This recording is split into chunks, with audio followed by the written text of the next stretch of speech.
Ya, hari ini saya akan menyampaikan firman Tuhan di bawah tema bertumbuh dalam kasih karunia. Sekali lagi tema hari ini adalah bertumbuh dalam kasih karunia, dan yang menjadi teks untuk kita renungkan bersama adalah dari 2 Petrus pasal 3 ayat 18. Ya. 2 Petrus pasal 3 ayat yang ke-18. Tetapi bertumbuhlah dalam kasih karunia dan dalam pengenalan akan Tuhan dan Juru Selamat kita Yesus Kristus. Baginya kemuliaan sekarang dan sampai selama-lamanya. Itulah ayat yang menjadi dasar perenungan kita pada pagi hari ini. Sekali lagi di bawah tema bertumbuh dalam kasih karunia. Jemaat Tuhan, Bapak Ibu Saudara yang saya kasihi, perlu kita ketahui bersama bahwa sebelum Petrus menulis surat yang kedua ini, dia sudah menuliskan surat yang pertama, dan dalam surat yang pertama dia tuliskan itu kepada jemaat Tuhan atau orang-orang percaya di Asia Kecil, yang mana dalam konteks surat Petrus yang pertama, ya, jemaat pada saat itu menghadapi satu bahaya dari luar. Bahaya dari luar adalah mereka menghadapi masalah penganiayaan, tekanan. Karena iman mereka kepada Kristus. Sehingga mereka mengalami penganiayaan, tekanan dari pihak luar. Sedangkan dalam konteks surat Petrus yang kedua ini, Petrus menulis surat ini kepada jemaat karena pada saat itu mereka menghadapi masalah bahaya dari dalam.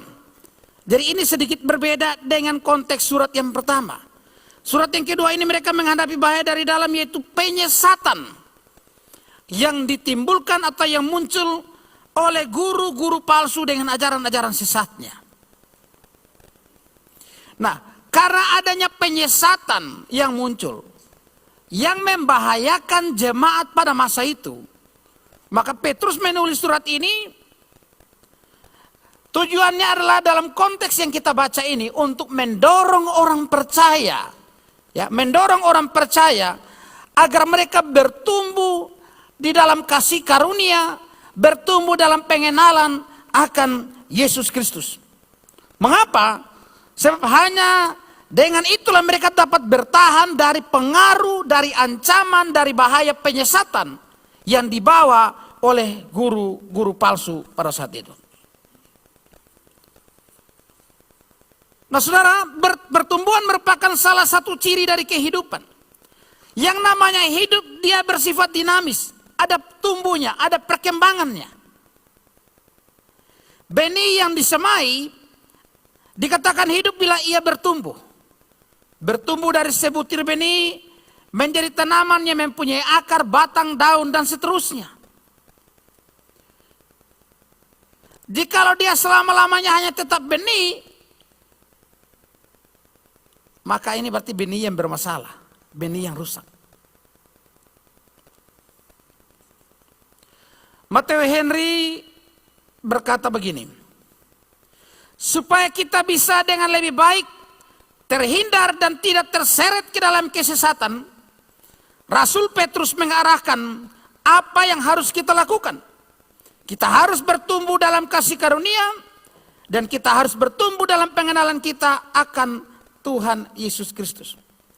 Jadi tidak ada cara menghindar lebih baik dari kesesatan, dari penyesatan yang sedang muncul dan merajalela selain bertumbuh. Bertumbuh dalam kasih karunia, bertumbuh dalam pengenalan akan Yesus Kristus. Nah, pertanyaan bagi kita semua sekarang adalah, apa artinya bertumbuh dalam kasih karunia?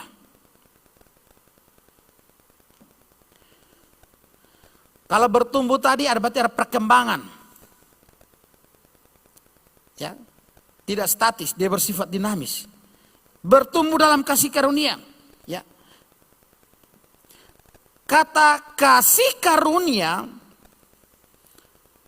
ya, kata kasih karunia itu dapat diartikan adalah sebagai kebaikan yang cuma-cuma atau yang gratis dari Allah bagi orang yang tidak layak. Satu pemberian, ya, kemurahan atau kebaikan yang cuma-cuma dari Allah yang diberikan kepada yang tidak pantas menerimanya. Ya. Kasih karunia Allah bagi manusia dalam konteks ini menghasilkan kesalehan, menghasilkan ketekunan, menghasilkan ketaatan, menghasilkan kekudusan. Jadi bertumbuh dalam kasih karunia berarti bertumbuh dalam kebaikan, dalam hal-hal yang baik, dalam iman, dalam kasih, dalam semua yang kita sebut dengan buah roh itu.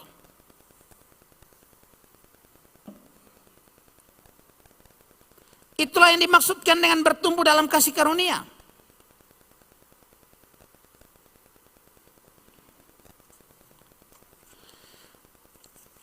Orang Kristen sejati harus bertumbuh secara rohani. Tidak bisa tidak. 1 Petrus pasal 2 ayat 2 berkata, dan jadilah sama seperti bayi yang baru lahir, yang selalu ingin akan air susu yang murni dan yang rohani, supaya olehnya kamu bertumbuh dan beroleh keselamatan. Jadi hal bertumbuh ini adalah sesuatu yang harus dalam hidup orang Kristen sejati. Kehidupan rohani yang baik sejatinya harus bertumbuh. Bertumbuh ke arah Kristus. Menjadi serupa dengan Kristus. Menjadi dewasa dalam iman kepada Kristus. Namun tidak dapat kita pungkiri bahwa ternyata ada orang Kristen yang kehidupan rohaninya seolah-olah tidak bertumbuh. Ya. Kehidupan rohaninya begitu-begitu saja, tidak mengalami perubahan. Ini realita yang tidak dapat kita pungkiri. Nah, pertanyaannya mengapa ada seperti ini? Ada paling tidak 2 kemungkinan lah, mungkin banyak kemungkinan yang lain. Tapi saya ambil 2 kemungkinan. Kemungkinan yang pertama, bahwa ini adalah orang Kristen yang KTP. Kristen yang belum sungguh-sungguh bertobat. Kristen yang belum sungguh-sungguh bertobat memang tidak akan pernah nampak pertumbuhan kerohanian. Tidak akan pernah nampak dalam kehidupannya ada pertumbuhan. Karena memang dia sendiri belum pernah sungguh-sungguh bertobat. Dan ini banyak. Ada banyak orang yang memang hari ini tercatat sebagai Kristen. Ada banyak orang yang memang hari ini ada di dalam gereja dan tercatat dalam gereja. Tapi di saat yang sama orang-orang ini ada di luar Kristus. Saya ulangi sekali lagi. Memang faktanya tidak dapat kita pungkiri bahwa hari ini ada banyak orang tercatat sebagai Kristen, tercatat di dalam gereja. Tapi di saat yang sama dia ada di luar Kristus.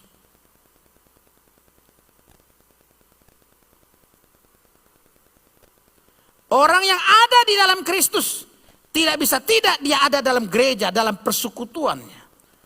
Yang Kristus sebagai kepala.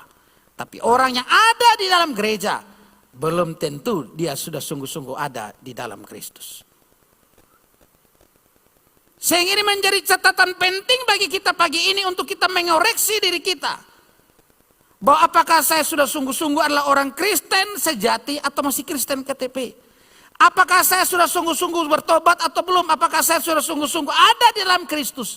Ataukah memang saya hanya ada dalam gereja, tercatat sebagai orang Kristen? Tapi realitanya hidup saya tidak pernah mencerminkan orang Kristen. Kemungkinan kedua adalah mungkin dia orang yang sudah bertobat percaya kepada Kristus dengan sungguh-sungguh. Tapi karena dia ada dalam komunitas gereja yang salah. Ini penting saudara. Menjadi Kristen, bertobat dan percaya kepada Yesus saja tidak cukup. Karena kita harus bertumbuh. Tapi untuk kita bertumbuh itu juga ditentukan di mana kita ada. Untuk bertumbuh ini juga tentukan dengan siapa kita bersekutu dan bergaul. Ini menentukan dan mempengaruhi sekali. Kalau kita ada dalam komunitas yang salah, maka kita tidak bertumbuh ke arah Kristus. Bahkan tidak ada pertumbuhan. Tanaman, kalau kita taruh dalam ruangan, di dekat jendela, dia bertumbuh akan selalu ke arah di mana sinar matahari itu. Dia dalam pertumbuhannya akan selalu ke arah sinar matahari. Jadi arah pertumbuhannya adalah ke arah sinar matahari. Kalau Anda ada dalam komunitas yang salah, bahkan sesat, lalu Anda merasa seolah-olah Anda bertumbuh, ya mungkin dalam pandangan Anda bertumbuh dalam komunitas Anda, tapi Anda tidak bertumbuh kepada Kristus itu, tapi ke arah yang lain. Ada banyak orang tidak bertumbuh karena komunitas yang salah. Bahkan di komunitas itu mereka rajin beribadat. Tapi yang dibahas bukan Injil yang murni lagi. Hari-hari kumpul ibadah siang malam, tapi yang dibahas bukan Injil yang murni. Karena bukan Injil yang murni yang dibahas. Bukan Injil yang murni yang diberitakan. Bukan Injil yang murni yang disampaikan, yang digali. Maka yang terjadi berapa puluh tahun pun dia ada di situ, tidak ada pertumbuhannya. Sehingga tidak heran kalau kemudian Anda bertemu, atau saya pernah dalam pengalaman hidup saya bertemu dengan majelis yang sudah puluhan tahun menjadi majelis, tapi dia bisa terseret menjadi bagian dari anggota saksi-saksi Yehova. Sehingga tidak heran ada banyak orang yang sudah Kristen berpuluh-puluh tahun, tetapi kemudian sebentar dia ada dalam aliran sesat ini dan aliran sesat itu. Mengapa? Karena yang tadi. Karena tidak ada pada komunitas yang benar. Sehingga akibatnya dia tidak bertumbuh. Yang ada adalah tetap kosong, tetap kering, dan akhirnya mudah disesatkan. Bersyukur bahwa kita ada dalam satu komunitas gereja yang sangat ketat dalam memperhatikan pemberitaan firman Allah. Saya kira Bapak Ibu Saudara harus bersyukur ini. Kenapa saya bilang harus bersyukur ini? Karena tidak semua seperti ini. Ya. Tidak semua seperti ini. Ini bukan satu pujian untuk kemudian kita sombongkan diri, tapi memang sudah seharus dan sepatutnya kita seperti itu. Bahwa yang diberitakan dari mimbar-mimbar gereja adalah Injil yang murni. Ajaran yang murni. Ajaran yang benar. Karena apa? Karena memang bayi kalau mau bertumbuh dia membutuhkan air susu yang murni. 1 Petrus pasal 2 ayat 2 tadi. Coba kalau bayi baru lahir langsung dikasih laru putih. Karena warnanya putih sama dengan susu. Kira-kira apa yang terjadi? Saya tidak membayangkan tiap hari bangun pagi, siang, malam ini anak baru lahir bukan minum susu, minum laru ini. Ya. Saya pernah lihat ada anak-anak dari kampung, kebetulan karena di rumah saya ada banyak anak-anak dari kampung, kemudian mereka datang karena mau datang di rumah saya ada kegiatan beberapa hari di Kupang. Mereka dari kampung sudah tumbuk jagung. Ditumbuk buat sehalus mungkin. Lalu sampai di Kupang di rumah saya, pagi-pagi dimasak bubur untuk anak-anak yang kecil ini makan, dikasih makan, mamanya bilang dia tidak bisa makan bubur. Lalu ini kami ada bawa dia pemakanan. Saya lihat, ini apa mam? Ini jagung yang ditumbuk. Anak yang masih kecil, masih sekitar 1 tahun mungkin, tapi dibiasakan hanya makan jagung dan tidak campur apapun. Saya membayangkan pertumbuhan anak ini seperti apa. Berarti anak ini akan kekurangan gizi. Saya bilang, mama tidak boleh biasakan ini anak hanya makan jagung, ini masih kecil sekali. Ini ada bubur bisa campur wortel, campur apakah, yang penting supaya asupan gizinya cukup. Ya, mereka tidak beli susu, cuma dikasih air putih dicampur gula pasir sedikit, kasih dengan dot, ya, anak minum. Jadi tidak heran, di samping kiri kanannya tulang-tulangnya kelihatan, tapi di depan perutnya membesar. Nah, ini yang busung lapar namanya. Busung lapar bukan tidak ada makanan, tapi kekurangan gizi. Dan ini terjadi. Jadi kalau kita bayangkan bahwa ternyata kita tidak pernah memberitakan ajaran-ajaran yang murni sebagai kebutuhan utama dalam pertumbuhan rohani, maka yang terjadi adalah kekurangan gizi secara rohani. Dan ini terjadi di banyak komunitas-komunitas gereja. Sehingga tidak dapat kita pungkiri itu. Maka kita patut bersyukur bahwa kita ada pada komunitas yang mana Injil yang murni, firman yang murni, yang digali dan diberitakan kepada jemaat. Karena ini kebutuhan utama kita. Sebagaimana bayi membutuhkan susu, kita membutuhkan Injil yang murni. Firman Tuhan yang murni, ajaran yang lurus untuk kita bertumbuh dalam kerohanian.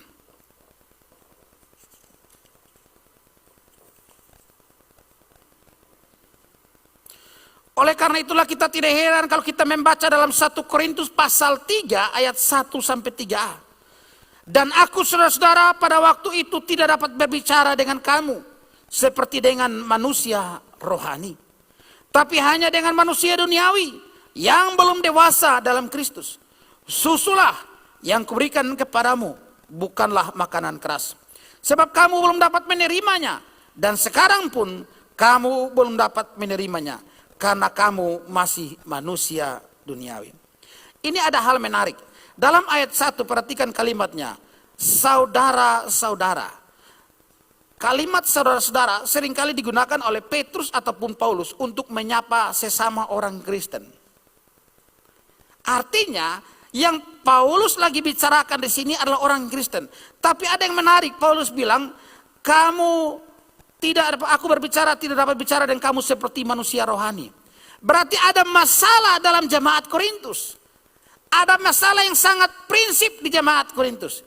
Mereka memang sudah Kristen, tapi yang jadi soal tidak ada pertumbuhan rohani. Ada masalah yang serius. Sehingga Paulus menganggap bahwa dia berbicara dengan mereka bukan lagi berbicara dengan manusia rohani, tapi dengan manusia duniawi. Dan mereka sudah begitu lama, bahkan dia bilang sekarang pun kamu belum dapat menerimanya. Sudah sekian lama dan sampai sekarang mereka masih minum susu. Artinya selama ini mereka tidak pernah diberikan makanan-makanan yang sehat. Sehingga mereka belum terbiasa dengan makanan keras. Makanya tidak heran kalau ada tempat-tempat tertentu hamba-hamba Tuhan yang memberitakan ajaran yang murni dengan tegas menyampaikan firman, habis khotbah dibilang tak usah pernah undang dia lagi. Jangan pernah undang beliau lagi ke sini. Mengapa? Karena mereka belum terbiasa dengan makanan keras. Bagi mereka ini makanan yang sangat keras, menyinggung, menyindir, mereka tidak bisa terima yang seperti ini. Padahal dalam pemberitaan firman kita harus lebih menjaga perasaan Tuhan daripada perasaan manusia.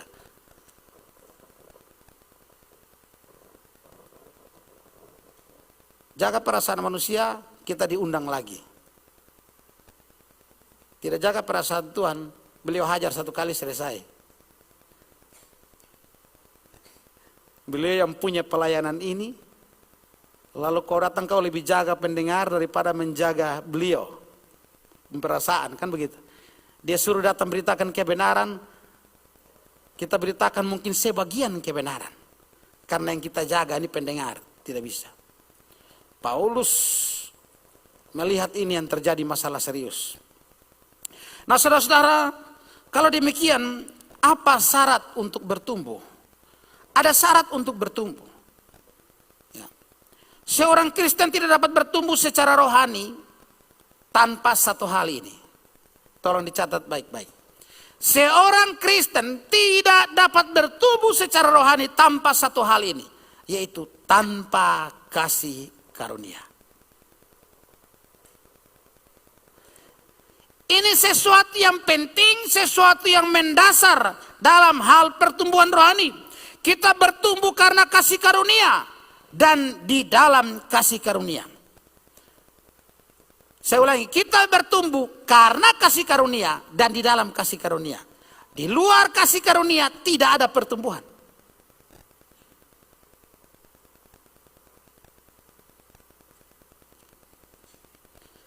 Jadi kita sangat membutuhkan kasih karunia untuk bertumbuh.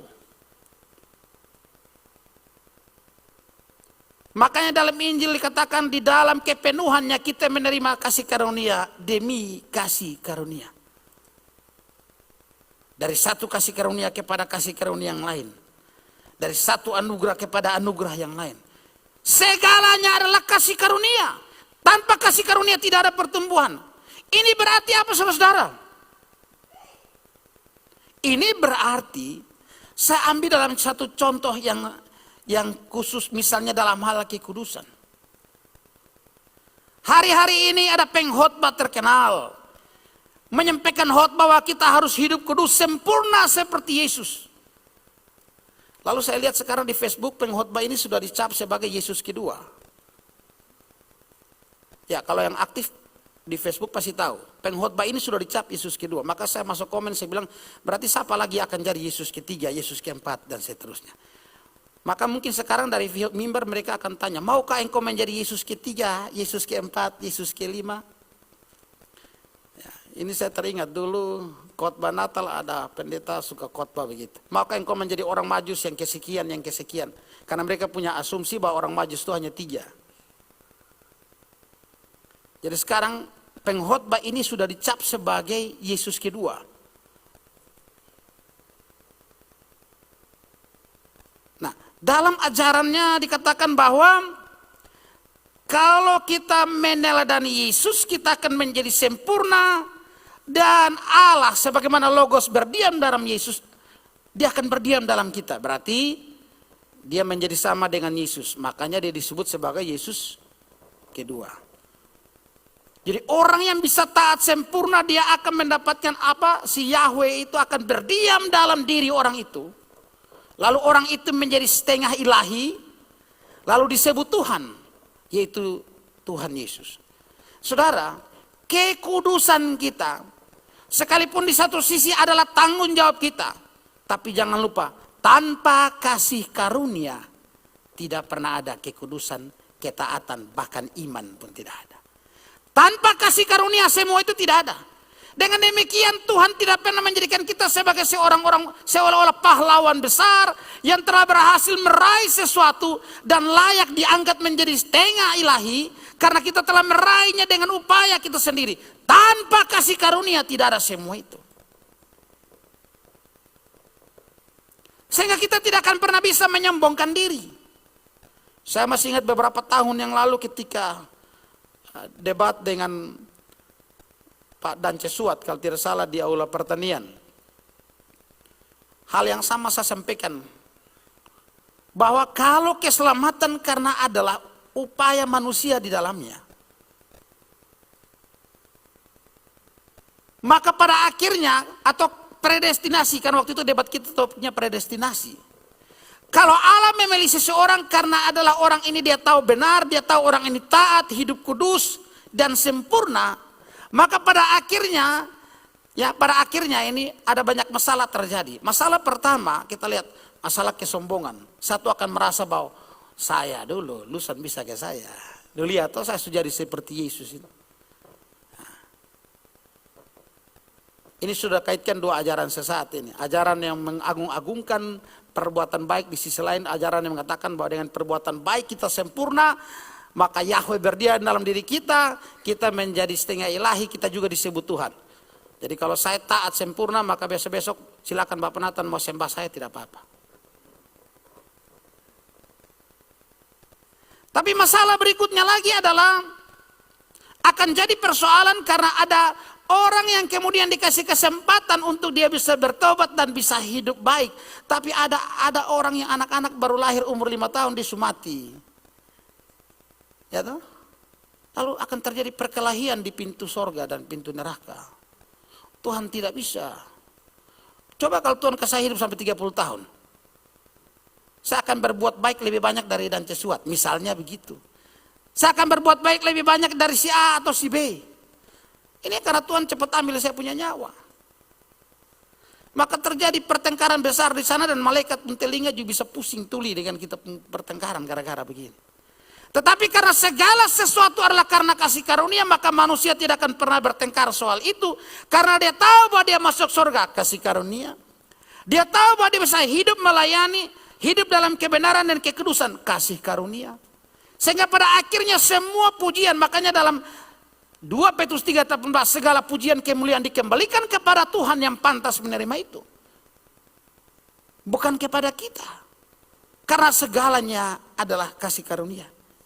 Sehingga sekali lagi kita bertumbuh karena kasih karunia dan di dalam kasih karunia. Artinya apa? Dari awal pertumbuhan dimulai oleh kasih karunia, seterusnya sampai akhir di dalam kasih karunia. Dari satu kasih karunia kepada kasih karunia yang lain. Semua kasih karunia. Ya, semua kasih karunia. Inti dari pertumbuhan rohani adalah mengenal Allah, mengenal Yesus Kristus, dan hidup berpusat pada Kristus. Ayat ini ternyata penting sekali. Kalau seandainya Yesus itu bukan Allah, mengapa ia dijadikan sebagai inti daripada pengenalan?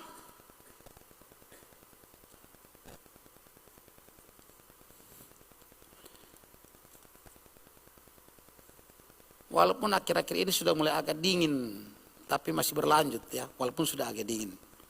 Saya lihat salah satu poin penting yang perlu saya angkat, karena kalau sudah bicara bertumbuh dalam kasih karunia ini, kita bicara tentang hal-hal yang nampak dalam kehidupan kita. Lalu ada seorang teman, tapi sekarang saya tidak berani mengatakan bahwa dia saudara dalam Tuhan. Teman ya, yang kemudian mengatakan bahwa doktrin yang baik harus membawa orang kepada sikap hidup yang baik dan benar. Sampai di titik ini saya garis bawahi, saya setuju. Tapi kemudian dia bilang begini, jadi ya, dia mulai kata jadinya ini, kemudian dia berasumsi bahwa orang-orang yang sudah mendengar ajarannya benar, lalu gagal untuk hidup dengan baik, itu dia berkatakan bahwa itu berarti ada yang salah. Tapi yang salah ini dianggap bukan kepada orangnya, kepada ajarannya. Ini saya pikir logika berpikir dari mana? Sehingga kalau orang punya hidup tidak baik, ajarannya berarti salah. Lalu saya masuk komennya saya dihapus. Saya bilang berarti Yudas hidupnya tidak baik, berarti ajaran Yesus salah. Ini konsekuensi logis. Bahwa kalau ada orang hidupnya tidak baik, berarti ajaran dari gurunya yang salah. Yudas murid Yesus, hidupnya tidak beres, berarti apakah Yesus salah? Apakah ajaran Yesus salah? Tidak. Berarti cara berpikir si pendeta ini yang salah.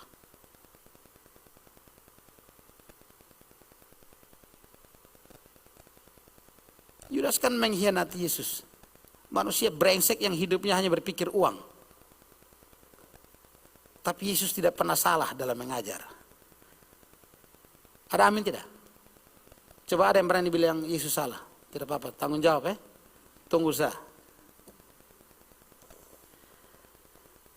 Lalu mereka katakan Yesus taat sempurna sehingga dia menjadi teladan. Dan Yesus satu-satunya yang pernah berkata menjadi teladan. Saya kira orang ini baca Alkitab tidak lengkap. Lebih dari 3 kali kalau tidak salah Paulus berkata, ikuti teladanku. Tapi Paulus tidak pernah dikatakan dia menjadi Tuhan. Dan Paulus tidak pernah disembah sebagai Tuhan. Kepada jemaat di Korintus, Paulus suruh mereka ikuti teladanku. Jadi apakah Paulus kemudian disembah sebagai Tuhan? Tidak. Jadi inilah yang membedakan antara Paulus dengan Yesus, antara kita dengan Yesus.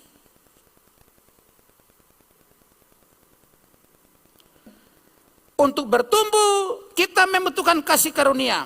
Tapi jangan lupa, untuk bertumbuh juga ada tanggung jawab atau peran kita di dalamnya.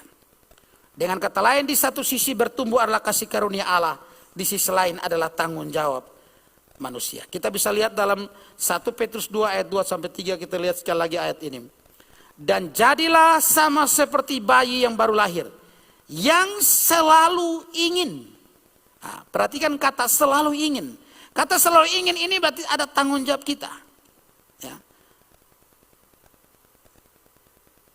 Jadi kalau bapak mama saudara pingin untuk bertumbuh secara rohani, bertumbuh dengan baik, makanan bergizi yang baik, maka harus selalu ingin menikmati, mengecap makanan yang sehat. Jadi ketika ada penyampaian bahwa ada PA, ada kelompok sel di sini, silakan datang dan ikuti. Bukan hanya ingin saja lalu duduk di tempat dan tidak pernah ikuti. Ya mungkin dengan sistem sekarang duduk di tempat bisa buka siaran secara live-nya. Tapi kan tidak semua hal disiarkan secara live mungkin. Hadir dalam persekutuan itu untuk kita belajar bersama. Tidak bisa kita duduk diam lalu kita ingin bertumbuh. Tidak bisa. Ya.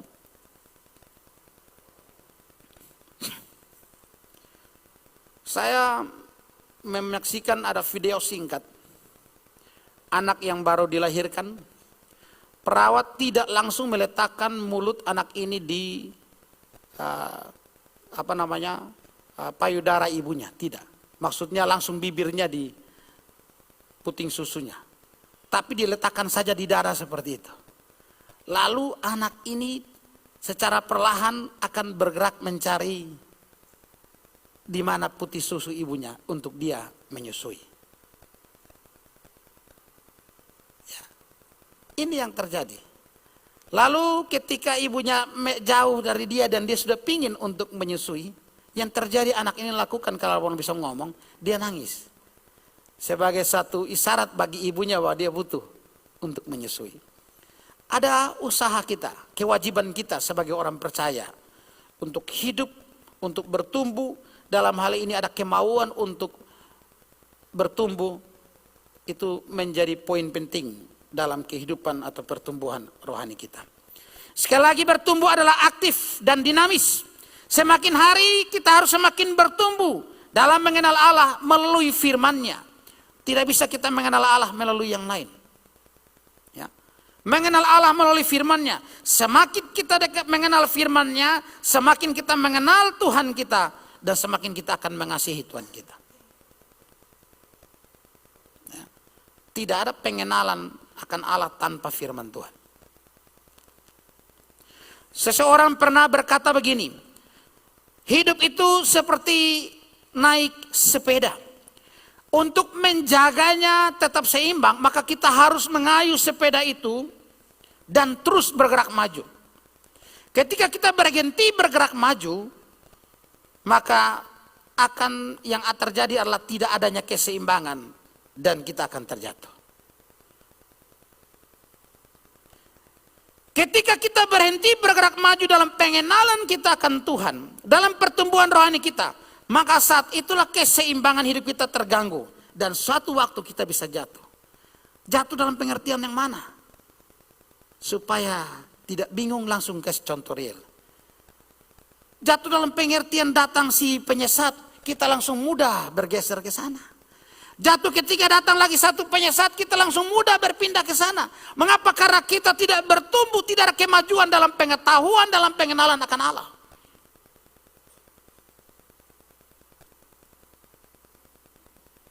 Ketika seseorang tidak bertumbuh, maka ia akan mudah dipengaruhi oleh ajaran sesat.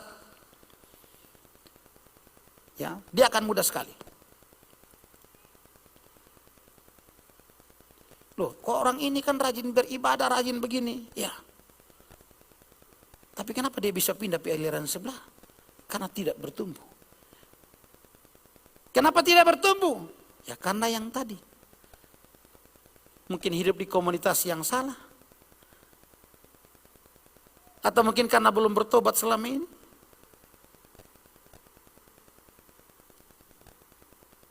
Tidak ada formula khusus yang lain untuk kita tidak disesatkan oleh pengajaran-pengajaran sesat. Kecuali kita terus bertumbuh dalam kasih karunia dan dalam pengenalan akan Yesus. Dan oleh karena itulah, karena tidak ada formula khusus, tidak ada jalan yang lain untuk itu, maka Petrus menuliskan surat 2 Petrus ini. Bahwa dengan adanya nabi palsu, guru-guru palsu, jalan keluarnya diawali kata-katanya dengan waspada. Kemudian dia bilang, karena itu bertumbuhlah dalam kasih karunia. Tidak ada jalan lain. Anda mau tidak dipengaruhi, bertumbuhlah dalam kasih karunia. Anda mau tidak mudah disesatkan, bertumbuhlah dalam kasih karunia. Tidak ada jalan lain untuk itu.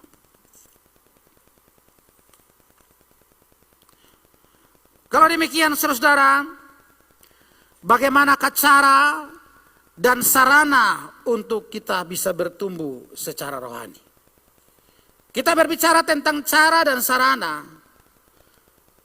Ini adalah hal yang penting bagi kita untuk kita bisa bertumbuh. Dalam 1 Petrus pasal 2 ayat 1 sampai 3 sekali lagi kita bacakan, Karena itu buanglah segala kejahatan, segala tipu muslihat, dan segala macam kemunafikan, kedengkian dan fitnah. Dan jadilah sama seperti bayi yang baru lahir, yang selalu ingin air susu yang murni yang rohani, supaya olehnya kamu bertumbuh dan beroleh keselamatan, jika kamu benar-benar telah mengecap kebaikan Tuhan. Bagaimanakah caranya dan apa sarananya untuk kita bisa bertumbuh secara rohani? Yang pertama, bertobat. 1 Petrus pasal 2 ayat yang pertama mengatakan, karena itu buanglah segala kejahatan, segala tipu muslihat, dan segala macam kemunafikan, kedengkian dan fitnah. Untuk bertumbuh secara rohani, jalan keluarnya adalah bertobat, membuang kejahatan. Di mana dosa dan kejahatan bertumbuh subur, di sana tidak ada pertumbuhan rohani. Di mana ada pertumbuhan rohani, dosa dan kejahatan tidak bertumbuh subur. Jadi untuk bertumbuh secara rohani, cara yang pertama bertobat, buang segala dosa dan kejahatan. Karena dosa menghalangi kita menerima semua manfaat dari firman Allah. Dosa menghalangi kita menerima segala manfaat dari firman Allah. Jadi untuk bertumbuh secara rohani, buang itu. Tanggalkan itu. Ya. Tanggalkan semua itu.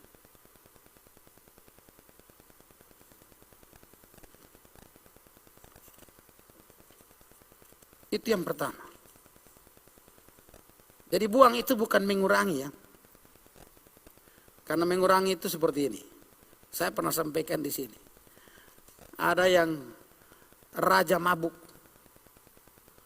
Habis itu dibilang di pendeta, saya telah bertobat. Puji Tuhan Pak. Dulu saya setiap hari 5 jargen, sekarang 2 jargen sah.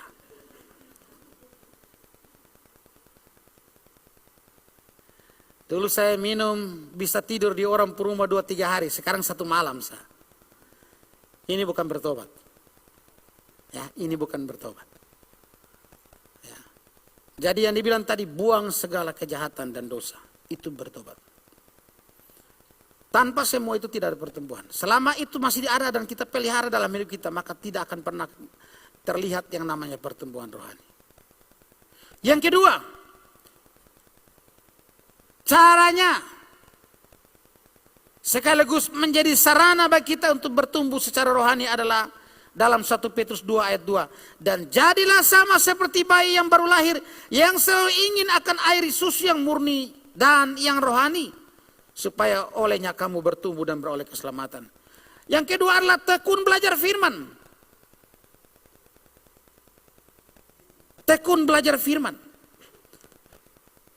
Matteo Henry berkata begini, bayi menginginkan susu ibu, dan keinginan mereka akan susu itu amat kuat serta sering. Ya.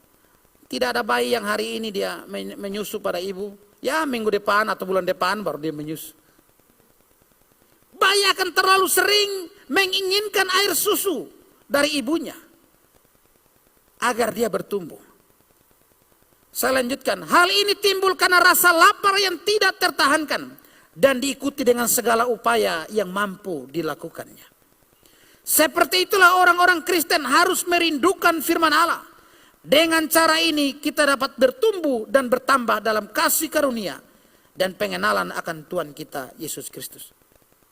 Kerinduan yang terus-menerus, yang mendalam akan firman Allah, itulah yang membuat kita dapat bertumbuh dan bertambah-tambah dalam kasih karunia dan pengenalan akan Tuhan kita Yesus Kristus.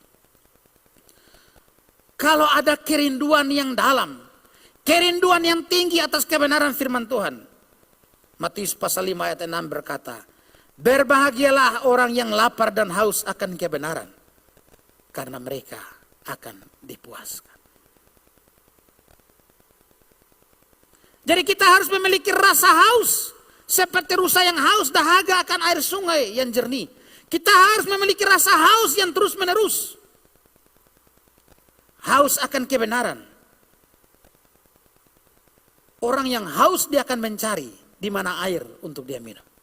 Orang yang haus akan kebenaran dia akan mencari di mana kebenaran.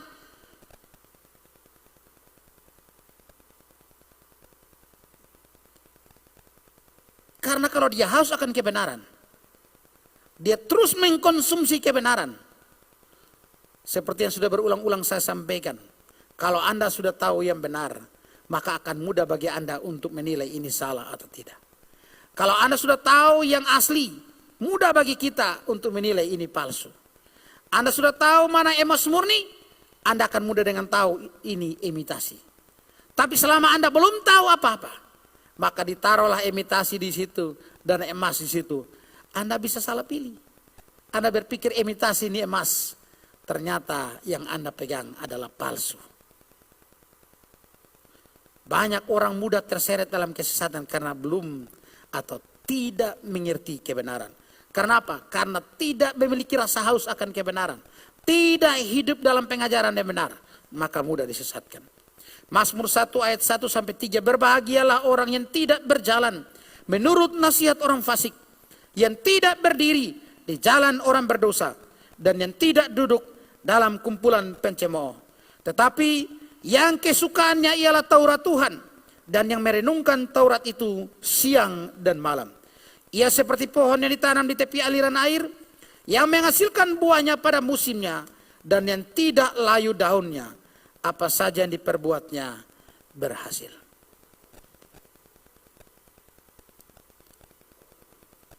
Orang yang haus, memiliki rasa haus akan kebenaran, dan terus mencari kebenaran, maka dia akan terus bertumbuh dan berbuah. Mazmur katakan demikian. Sekali lagi saya kutip kata-kata dari Matthew Henry. Orang yang tidak mendapat ajaran yang benar dan tidak berakar dengan baik di dalam kebenaran, terancam bahaya besar untuk memutarbalikkan firman Allah. Itu bahaya besar loh. Memutarbalikkan firman Allah itu bahaya besar. Karena itu kesesatan. Dan kesesatan tidak ada keselamatan bagi yang sesat. Ini bahaya besar, bukan hal-hal sepele. Jadi jangan anggap remeh saudara-saudara yang ada di sana yang kemudian terseret ke dalam kesesatan. Yang sekarang mereka agung-agungkan, mereka anggap itu kebenaran. Itu bahaya besar. Karena mereka keluar daripada kebenaran. Dan orang yang tidak ada dalam kebenaran, binasa. Ya, binasa.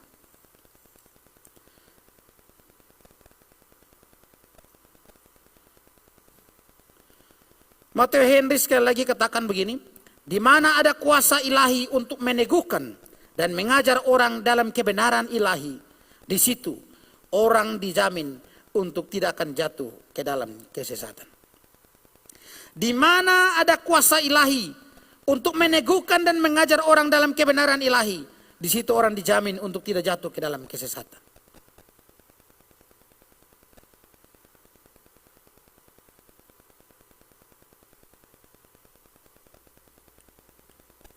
Jadi sekali lagi kita bersyukur, ya, gereja ini gereja yang tekun memberitakan sesuai dengan visinya, ya, memberitakan ajaran yang murni, sehingga jemaat saya kira tidak sia-sia untuk ambil keputusan.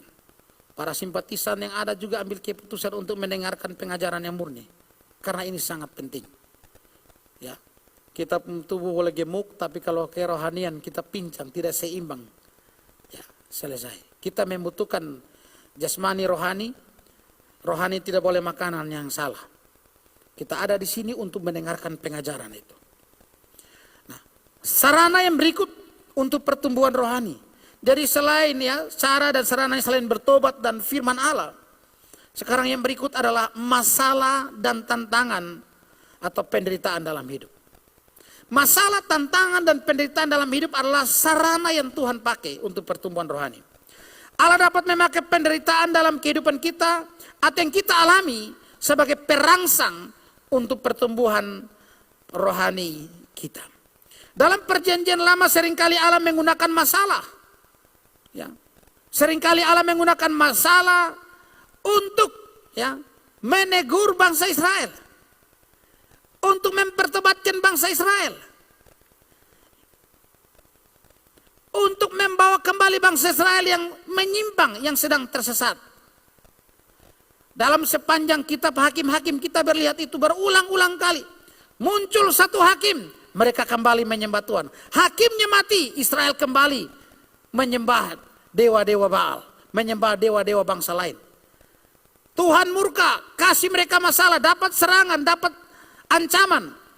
Bangkitkan satu hakim, Israel bertobat lagi, menyembah Tuhan lagi. Begitu terus. Makanya Israel dikenal sebagai bangsa yang tegar tengkuk. Kalau kita baca dalam kitab Habakuk, ada satu pergumulan berat yang dijalani oleh Habakuk. Apa pergumulannya? Pergumulannya karena dalam penglihatan yang Tuhan tunjukkan kepada Habakuk, bangsa Israel yang hidup bejat pada masa itu, pada masa Habakuk, Tuhan nyatakan bagi Habakuk, aku akan mengutus bangsa Kasdim untuk menghukum mereka. Tuhan pakai masalah, Tuhan pakai penderitaan, Tuhan pakai tantangan untuk adanya pertumbuhan rohani. Kan tadi pertumbuhan rohani dimulai dari pertobatan. Sehingga kalau kita lihat dalam kisah Habakuk itu pergumulan, ya, itu kisah pergumulan Habakuk yang ditulis oleh Habakuk yang berujung pada komitmen iman Habakuk dalam pasal yang ketiga. Habakuk bilang, Tuhan, bagaimana mungkin engkau membiarkan bangsa yang lalim itu menindas satu bangsa yang lebih benar dari dia. Artinya dalam pandangan Habakuk sebagai manusia, sejahat-jahatnya Israel, sebejat-bejatnya Israel, Israel lebih benar atau karena mereka bangsa pilihan dibanding Kasdim atau Babel. Kasdim itu nama lain dari Babel. Karena Habakuk belum paham apa maksud Tuhan. Tuhan sudah sampaikan kepada Habakuk bahwa aku akan menghukum mereka dengan cara ini. Jadi masalah, tantangan, penderitaan itu cara Tuhan. Bahkan kalau kita baca termasuk peristiwa pembuangan Israel, itu semua adalah bagian daripada cara Tuhan untuk mendidik bangsa Israel. Bahkan termasuk Habakuk itu sendiri. Sampai pada akhirnya dia buat komitmen di dalam pasal 3. Sekalipun pohon ara tidak berbuah dan seterusnya. Pada akhirnya aku akan tetap beria-ria di dalam Tuhan yang telah menyelamatkan aku. Dia harus bergumul dalam penderitaan itu. Tapi kemudian dia menyatakan bahwa sekalipun itu semua terjadi. Ini adalah bagian dari pernyataan iman orang percaya. Dan ini semua melewati proses-proses, bukan? Penderitaan dipakai Tuhan untuk itu. Jadi kalau kita mengalami masalah penderitaan dalam hidup, coba kita merenungkan bahwa mungkin saja ini sedang dipakai Tuhan untuk diri kita, kebaikan kita. Allah memakai penderitaan untuk menguji iman dan kesetiaan kita. Seperti ketika Allah memakai penderitaan untuk kebaikan Ayub.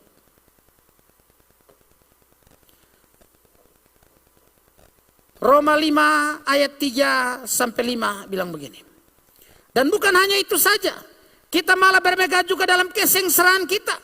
Karena kita tahu bahwa kesengsaraan itu menimbulkan ketekunan. Dan ketekunan menimbulkan tahan uji. Dan tahan uji menimbulkan pengharapan. Dan pengharapan tidak mengecewakan. Karena kasih Allah telah dicurahkan dalam hati kita oleh Roh Kudus. Yang telah dikaruniakan kepada kita. Jadi kita harus bersyukur bahwa ada penderitaan yang Tuhan izinkan kita alami. Melewati semua itu, kita dilatih, diajar untuk bertekun. Ya, untuk bertekun. Untuk lebih bersandar lagi, bergantung kepada Tuhan dan seterusnya. Yakobus 1 ayat 2 dan 3. Saudara-saudaraku, anggaplah sebagai suatu kebahagiaan apabila kamu jatuh ke dalam berbagai-bagai pencobaan. Sebab kamu tahu bahwa ujian terhadap imanmu itu menghasilkan ketekunan. Dan juga saya bacakan 1 Petrus 1 ayat 6 dan 7. Bergembiralah akan hal itu sekalipun sekarang ini kamu seketika harus berduka cita oleh berbagai-bagai pencobaan. Maksud semuanya itu ialah untuk membuktikan kemurnian imanmu. yang jauh lebih tinggi dari nilainya daripada emas yang fana, yang diuji kemurniannya dengan api, sehingga kamu memperoleh puji-pujian dan kemuliaan dan kehormatan pada hari Yesus Kristus menyatakannya. Jadi saudara-saudara, penderitaan, tantangan, masalah yang kita alami adalah alat ya yang Tuhan pakai untuk pertumbuhan rohani kita. Kalau kita hidup saja tanpa masalah, nah itu ada yang salah tuh. Ya. Justru harus ada tantangan, harus ada masalah. Gereja sepanjang sejarah selalu berhadapan dengan masalah dan tantangan. Dan justru gereja selalu teruji, tampil sebagai gereja yang murni dan terus bertumbuh dalam kebenaran karena adanya tantangan dan masalah. Ya. Ketika terjadi penyimpangan-penyimpangan dalam tubuh gereja, ada penyesatan, ada percampur bauran antara kebenaran dan tradisi, adat budaya, ya, ada korupsi besar-besar dalam gereja. Tuhan izinkan munculnya para reformator. Terjadi masalah, orang Kristen dibenci, orang Kristen dianiaya. Masalah begitu luar biasa, tapi di situ justru teruji mana yang setia pada kebenaran, mana yang karena mau aman memilih ikut yang tidak benar. Ini sejarah. Tapi dari semua masalah demi masalah, Tuhan terus memelihara gerejanya yang setia pada kebenaran sampai hari ini. Masalah Tuhan pakai ya, untuk kebaikan-kebaikan kita. Matthew Henry berkata, penderitaan kita ada di tangan Allah. Penderitaan itu dimaksudkan sebagai ujian bagi anugerah-anugerah yang kita miliki, supaya semua anugerah itu dapat dikembangkan. Emas dimasukkan ke dalam perapian supaya bisa dimurnikan. Penderitaan kita ada di tangan Allah. Ini berarti setiap kita mengalami penderitaan, kita tidak boleh berpikir bahwa seolah-olah semua ini terjadi di luar kendali Allah.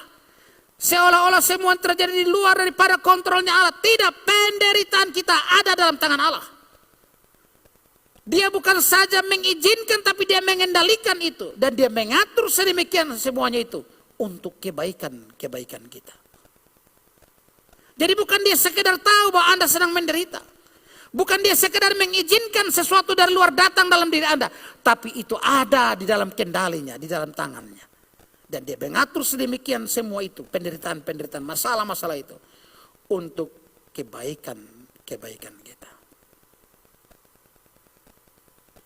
Jadi kalau kita alami tantangan penderitaan, bersyukur bahwa Tuhan sedang mengizinkan kita mengalami proses untuk terus bertumbuh dan bertumbuh. Yang keempat adalah hidup dalam persekutuan dan komunitas yang benar. Ini sudah berulang tadi saya sampaikan. Ibrani 10 ayat 24-25, marilah kita saling memperhatikan supaya kita saling mendorong dalam kasih dan dalam pekerjaan baik. Janganlah kita menjauhkan diri dari pertemuan-pertemuan ibadah kita, seperti dibiasakan oleh beberapa orang. Tapi marilah kita saling menasihati dan semakin giat melakukannya menjelang hari Tuhan yang mendekat. Saudara, persekutuan yang benar ini adalah sarana yang Tuhan berikan untuk kita bisa bertumbuh dalam kerohanian. Bertumbuh dalam kasih karunia. Tidak ada pertumbuhan kalau kita hanya keluar dan sendiri-sendiri di sana. Kita harus bersama dalam sebuah komunitas yang benar. Nah oleh karena itu, tolong dengar baik-baik. Jangan menjauhkan dari pertemuan-pertemuan ibadah. Tapi sekali lagi saya garis bawahi, ibadah yang mana? Bukan seadanya ibadah. Bukan asal yang namanya ibadah kita harus tampil di sana, tidak. Ya, tidak. Tapi harus ibadah dalam persekutuan yang benar. Kalau persekutuan yang sudah miring-miring, tolonglah. Jangan pergi di sana dengan kita mulai terembel-embel. Loh kan semua orang bersaudara dalam Tuhan. Ada lagu yang sering digunakan itu, apa namanya? Dalam Tuhan kita bersaudara, kalau tidak salah ya. Yang kata-katanya asal kau berdiri atas firman-Nya. Jadi kalau kita pakai ini kata-kata lurus-lurus kita tafsir, ya berarti kalau tidak berdiri atas firman-Nya, ya bukan saudara. Sebenarnya konsekuensi dari kata-kata lagu itu seperti itu. Jadi jangan karena orang bilang, ya saya percaya Yesus Tuhan, saya percaya Yesus Juru Selamat. Sekarang tolong hati-hati. Kata-kata ini penyesat juga pakai. Baca seluruh buku Saksi Yehova. Saksi Yehova juga mengakui Yesus Juru Selamat. Baca buku-bukunya Saksi Yehova. Jadi jangan karena dia bilang, saya percaya Yesus Juru Selamat. Ya, saya percaya Yesus Tuhan. Tapi tolong diperdalam lagi. Apakah Anda mengakui Yesus adalah Allah? Kalau dia sudah bilang tidak, Yesus manusia biasa, dia angkat lebih tinggi, Yahweh berdiam dalam diri dia, dan menjadikan dia Juru Selamat kita. Anda pun bisa menjadi seperti Yesus, menjadi setengah ilahi. Oh, ini sesat. Ya, ini sesat. Jadi kita perlu berwaspada dalam komunitas-komunitas yang ada. Tidak bisa seadanya kita bilang orang Kristen beribadah, kita bersama-sama di situ. Dalam satu diskusi teman-teman bilang, sekarang kita harus mempersempit perbedaan demi perbedaan. Mari kita bangun semangat oikumene. Saya katakan, oikumene memang harus terjadi, tapi hanya terjadi di dalam kebenaran. Tidak ada oikumene kalau Anda membuang kebenaran. Ada amin atau tidak? Kalau Anda mengesampingkan kebenaran, lalu Anda bilang ini oikumene, maka rusaklah sudah apa yang terjadi. Anda bisa beribadah dengan setan, dengan siapa saja, dan Anda katakan ini oikumene. Kebenaran tidak boleh dibuang hanya karena embel-embel oikumene. Oikumene, semangat oikumene harus dibangun di atas dasar kebenaran. Itu prinsipnya. Ada hal-hal yang bersifat primer, ada hal-hal yang bersifat sekunder. Kalau primer Anda sudah tidak mengakui dan mengimaninya lagi, maaf. Tidak ada oikumene dengan Anda. Tapi kalau yang berbeda hanya sekunder, yang satu beribadah jangan tepuk tangan, yang satu tepuk tangan, tidak masalah. Kau tidak mau tepuk tangan itu kau urusan. Yang penting kau percaya Yesus adalah Allah yang maha tinggi, Allah yang berinkarnasi menjadi manusia, menyelamatkan kita dari dosa. Oke, berarti kau saudaraku. Tapi kalau tidak, kan hari-hari ini kan ada hal-hal sekunder diperdebatkan. Ada gereja-gereja mengatakan bahwa aduh kita nih harus nyanyikan lagu-lagu yang himne, jangan lagu-lagu yang kayak begini. Bahkan ada komentar-komentar saya baca, oh itu gerejanya PSA itu tidak reform sepenuhnya. Kenapa? Lihat dia punya ibadah hari Minggu, mereka tidak pakai himne. Itu drum, mereka semua penyembahan itu kayak karismatik. Ya silakanlah istilah apa yang Anda mau taruh lah. Tapi saya percaya bahwa di sorga tidak pakai drum, tidak pakai organ. Atau bagaimana? Itu yang saya percaya. Di sorga tidak pakai gitar juga. Gitar listrik ini kita tidak pakai di sana. Soalnya PLN tidak ada di sorga. Saya kira memang kita tetap harus ketat menganalisa setiap kata-kata lagu. Kita harus mentetap, ya. Karena tidak semua lagu yang kita nyanyikan itu pasti benar. Jangan sampai semangatnya tinggi kita lupa. Saya tahu saya beberapa tahun yang lalu itu Pak Isra juga sering menyampaikan lagu-lagu, wah ini ada salah di sini, jangan dinyanyikan. Kalau kita mau gubah juga kita bisa dituntut oleh pencipta lagunya karena kita tidak punya kewenangan mengubah lagunya orang. Oleh karena itu kita jangan gubah, ya sudah jangan nyanyikan lagu itu karena secara esensi dia salah, ya, menyalahi firman Tuhan. Banyak lagu seperti itu. Sekarang ada lagu-lagu berkata akan kubalas kepadamu, akan kubalas dengan beriman kepadamu. Saya lupa judul lagunya apa. Tapi saya mau bilang kepada saudara bahwa beriman pada Tuhan itu bukan balasan. Anda bisa beriman saja, itu kasih karunia. Itu kasih karunia Allah bagimu. Jadi bukan Anda balas dengan beriman pada Tuhan. Anda balas dengan setia kepada Tuhan. Anda mampu setia pun itu kasih karunia. Sehingga yang bisa Anda lakukan bukan membalas. Tapi layanilah dia, muliakanlah dia dengan sepanjang hidupmu. Itu yang bisa Anda lakukan. Walaupun itu semua tetap tidak bisa membalas semua anugerah kebaikan Tuhan bagimu. Jadi kalau ada lagu-lagu yang seperti itu analisa, oh kata-katanya ini. Saya kira seperti itu. Bahwa cara kita menyanyinya mungkin menggunakan drum, ada yang lebih memilih lagu-lagu himne. Walaupun kadang-kadang cara menyanyikannya tidak pas. Ya. Seringkali saya menemukan cara menyanyikan tidak pas. Kita nyanyikan lagu ku berbahagia, mukanya asam, muka kayak orang mau mati. Ya tidak pas. Kami puji dengan riang, kita nyanyikannya kata-katanya bagus. Kalau dinyanyikan dengan pas. Tapi cara kita menyanyikannya tidak pas. Apakah ini berarti ada yang bilang, wah lagu-lagu Kidung Jemaat tidak ada Roh Kudus? Nah ini yang salah juga. Sebab bilang tidak ada Roh Kudus. Ini pencipta lagu, kalau kita pelajari sejarahnya, luar biasa semua sejarah lagu itu dalam Kidung Jemaat. Tidak sembarang lagu-lagu itu dianalisa dan masuk ke sana. Diseleksi lagu-lagu itu baru masuk ke situ. Tapi kan kita yang sekarang nyanyikan yang kurang pas. Ku berbahagia.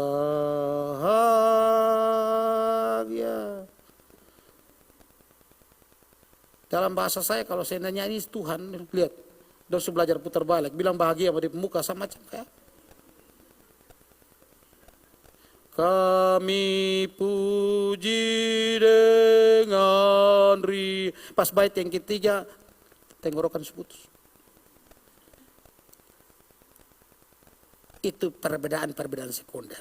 Jadi saya kira kalau hanya menilai bahwa di sini setengah reform, di sana reform murni, di sana segala macam, saya kira pertama doktrin atau pengajarannya. Yang kedua memang kita terlalu ketat, tapi sekali lagi saya juga tidak anti dengan pujian gaya apa saja. Karena menurut saya itu semua tidak ada pola khusus dari sorga datang ke bumi. Ya. Waktu Daud itu dia menyanyi dan menari-nari, atau bangsa Israel punya cara menyanyi. Coba lihat cara bangsa Israel menyembah Tuhan. Apakah kita sama? Kan gereja ini datang dari sama. Apakah kita mengikuti secara persis pola itu? Kan tidak juga. Sudah mengalami perkembangan demi perkembangan. Sesuai dengan zamannya. Termasuk alat-alat musik. Kan begitu. Jadi kita tidak usah terlalu kaku lah. Ya. Tidak usah terlalu kaku. Sekarang kalau kita lihat, kita khotbah sudah mimbar-mimbar yang canggih seperti ini. Toh.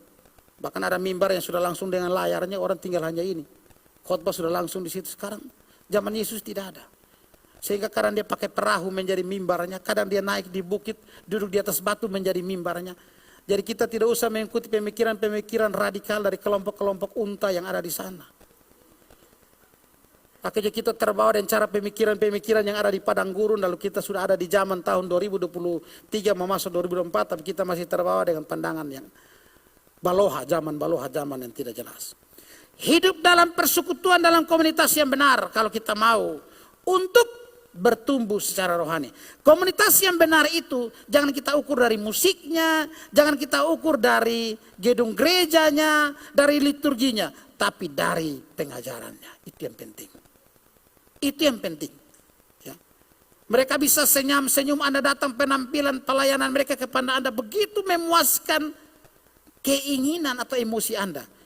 Tapi yang mereka masukkan dari mimbar ke Anda adalah virus, adalah racun yang membunuh Anda secara kerohanian. Di sini saya datang, dong pemuka dong, ada yang saya bilang, "Salam Pak Adi, mari duduk di sini." Di sana kalau saya pergi dong, "Salam Pak, mau air, mau manta, air panas, air dingin, mau air es." Mulai layani kita kayak raja dan kita rasa kita diterima dengan baik sekali. Tapi ketika kita diterima dengan baik dan kita rasa luar biasa nyaman, di situ kita duduk paling depan dan kita mati paling pertama. Karena apa? Kita makan racun yang mematikan. Karena bukan Injil yang murni, tapi yang dimasukkan adalah ajaran yang sesat.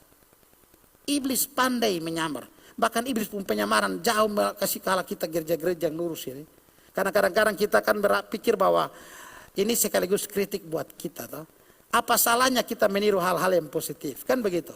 Oh mari, ada perlu apa, ada masalah apa, dari mana? Kan begitu. Saya sering ketemu di gereja-gereja yang aneh seperti itu.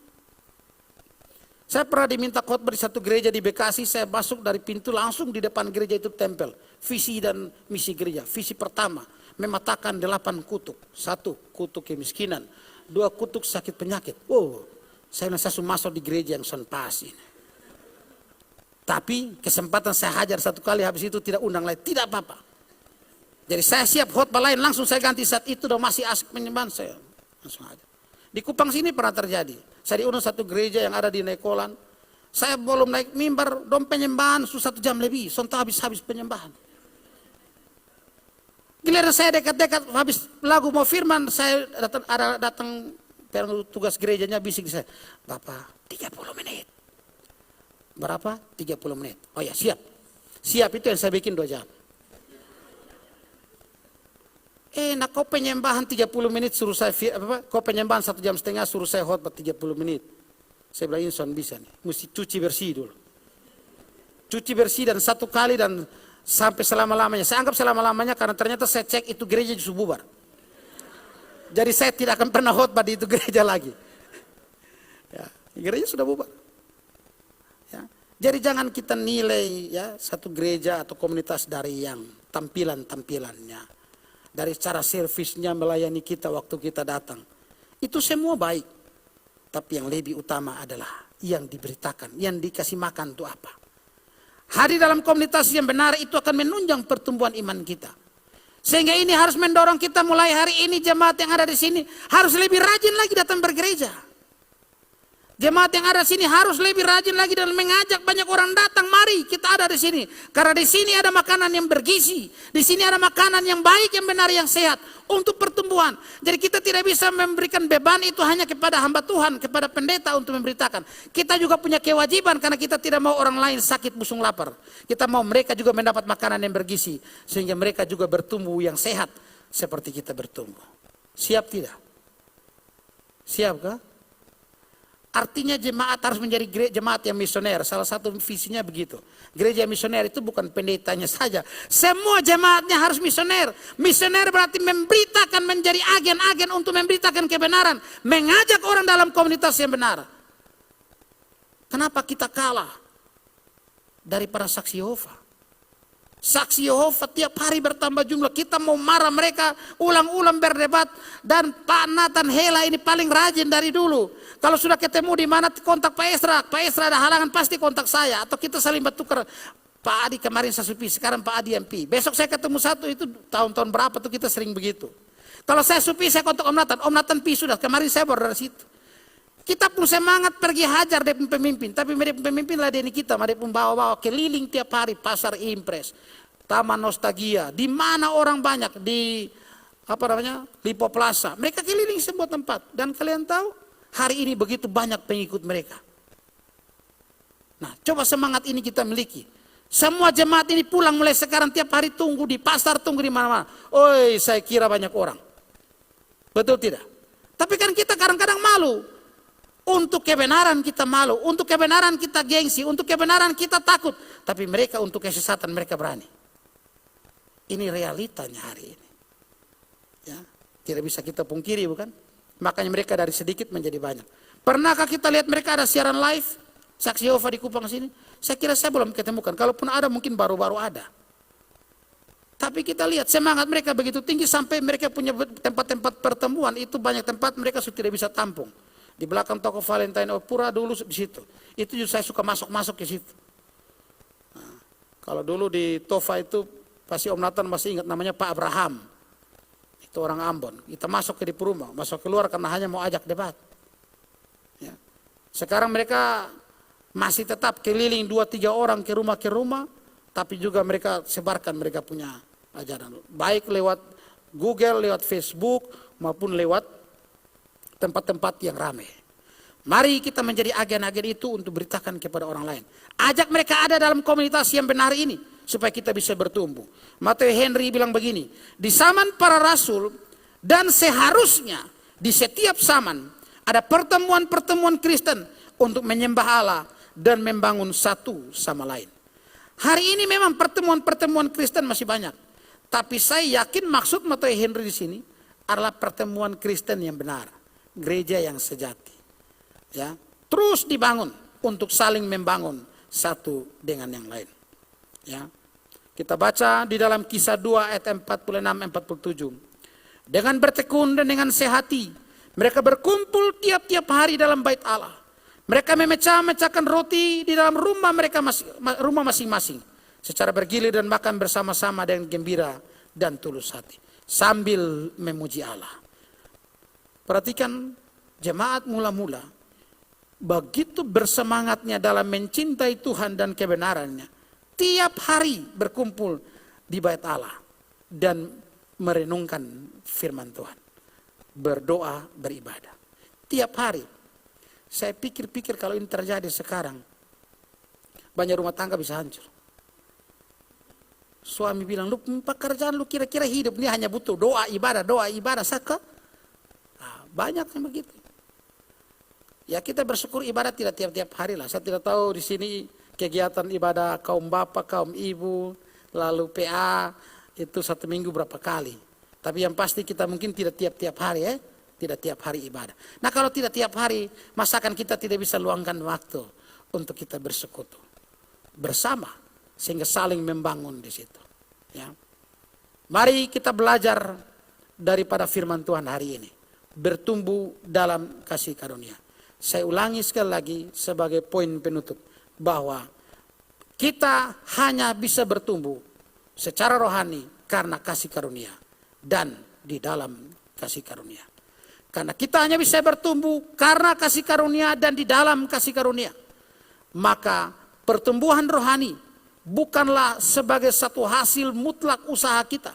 Bukan sebagai satu prestasi kita. Yang pada akhirnya kita akan dinaikkan kehidupan kita dari manusia biasa menjadi manusia setengah ilahi. Tidak. Tetapi itu semua karena kasih karunia. Sehingga pada akhirnya bersama Paulus, bersama Petrus kita akan katakan segala pujian, hormat, kemuliaan kepada Allah. Yang telah mengaruniakan segala anugerahnya kepada kita. Mulai dari kita beriman, kita sudah lahir baru, kita bertobat, kita bertumbuh. Dan terus bertumbuh dan bertumbuh. Semakin hari, semakin mencintai Yesus Kristus. Kiranya firman Tuhan memberkati kita sekalian.